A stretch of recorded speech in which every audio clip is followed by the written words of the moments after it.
Hello guys, what is going on? It is Xerxes here with the Sith Warrior Marauder. Yes, this one also received a lot of hate, so I'm redoing it and doing the whole Camtasia thing, so that is going to go well, I would assume. So, yeah, I will post a link to my Juggernaut video in this video, and it'll be somewhere up in the top right up here, I'm sure. So yeah, let's go ahead and look at this. The Marauder. Entrusted with the task of destroying the Empire's enemies, the dual-wielding Marauder embodies the teachings of Naga Sato, never hesitating, never faltering. There is no swifter bringer of pain in the galaxy. Man, I remember reviewing this one a long time ago. This is back in June. It's crazy.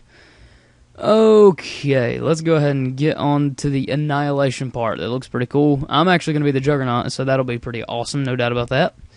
Look forward to it, definitely. So, yeah, these guys have forms, which, in my opinion, are kind of similar to stances in World of Warcraft. That's just my take on it, but that's just kind of how it comes off to me anyways. So, yeah. Anyways, Annihilation. Mastering the aggressive Juyo form, the Annihilation Marauder destroys enemies from within. The Annihilation Marauder? I don't like how that's worded.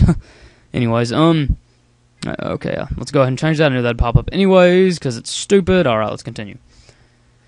Annihilate. Instant. Cooldowns 12 seconds. Range is 4 meters. Strikes the target with both lightsabers for 547 to 633 weapon damage. Each use of this ability grants Annihilator for 15 seconds, lowering the cooldown of your next Annihilate by 1.5 seconds. Stacks up to 3 times. Requires 2 lightsabers.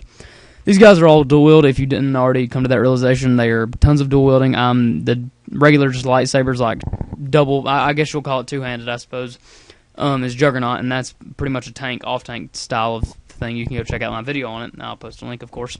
And yeah, this is pretty much just a proc one. I mean, it obviously works, but it can also lower cooldowns and stuff like that. So this will be very useful. PvE, PvP, both aspects of it, really. So yeah, that one pretty much explains itself. It is instant. No cast or anything of that nature. So yeah. Inescapable Torment. This is another passive ability. There's been a lot of these in these trees, which I mean, they haven't given away a ton of information yet, which is why I'm kind of struggling here with just advanced classes, because it's kind of hard to go into advanced details with you don't have the other small little details that matter the most. So, yeah. Okay, let's go and look at it. Choke targets take 30% more damage from your next 5 bleed effects, and I'm assuming you're going to have bleed effects, and it lasts 15 seconds. I'm assuming you will have these bleed effects in the game. That wouldn't surprise me at all. So, yeah. Let's go ahead and go to Carnage. These guys are pretty much all DPS. There's no anything like different about them. They're all DPS. They're no like tanking to them. Marauder's straight damage.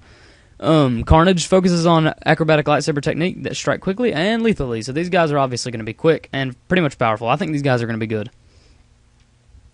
This is another form, what I was talking about, that could be similar to stances in World of Warcraft. Ataru form. Instant. Cooldown 1.5 seconds. Enter an acrobatic lightsaber form, increasing accuracy by 3%. In addition, your successful melee attacks have a 20% chance to trigger a second force strike that deals 148 energy damage. This effect cannot occur more than once every 1.5 seconds. Okay, so it's always good to have quick speed, and that's what this is encouraging, haste. If you have more haste, then you can obviously trigger that more often. And since it's a 20% chance to trigger it, that 1.5 second cooldown is not going to affect you too horribly bad, in my opinion. So yeah, I like that. It's definitely a DPS form. Gore. That sounds lovely. Passive. Impale now attacks with both lightsabers when dual wielding. There you go. Simple as that. I'm assuming an ability called Impale. It just attacks with both lightsabers now. Double the damage. So there you go. It's that simple. And here's the shared ability. Rage. Obliterate. Instant. Cooldown 15 seconds. Range 15 meters. Jumps to a target, impaling it for 307 to 363 weapon damage. Strikes with both weapons if dual wielding.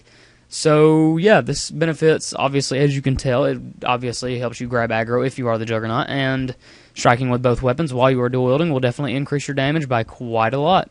So there you go, that definitely helps. Shockwave, this is a passive ability. Each tick of Force Choke and Force Crush grants you Shockwave, increasing the damage your next smash deals by 25%, stacks up to 4 times. Okay, so that means you'll get up to eventually 100% damage as I'm reading this. So yeah, that's very beneficial in my opinion. Probably more beneficial to a DPS than tank, really. But that's just my opinion, so there you go. Anyways, guys, this has been the Sith Warrior Marauder, redone, and much better in my opinion. So yeah, guys, that's pretty much it. I hope you've enjoyed this video. I've enjoyed making it. So yeah, guys, this has been Xerxes. You've been my audience, and as always, you guys have a good one.